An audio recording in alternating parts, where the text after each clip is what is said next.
natin yung ating alaga. Ito nga pala yung gamit ko, ang born breed. Ayan. Yung alaga ko nasa 8 kg na siya. So, 1 tablet na yung bibigay natin. Ito, ayan.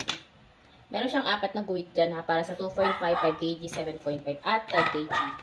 Tapos nagamitin natin itong, ano ba tawag dito, feeding kit. Para hindi na tayo mahirapang magsubo-subo sa kanya, guys. Ayan. Ganyan lang siya, oh. Silicone to. Tapos may hati-hati siya dyan.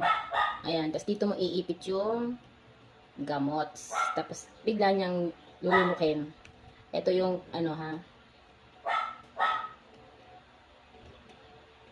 So, ipitin lang natin. Tapos, i-push natin mamaya pag nasa bibig na niya. Okay? So, ito siya guys sa feeding kit. Then, ito yung kanyang pangpurga. So, ito na, pupurgay na natin siya. Gari-gari.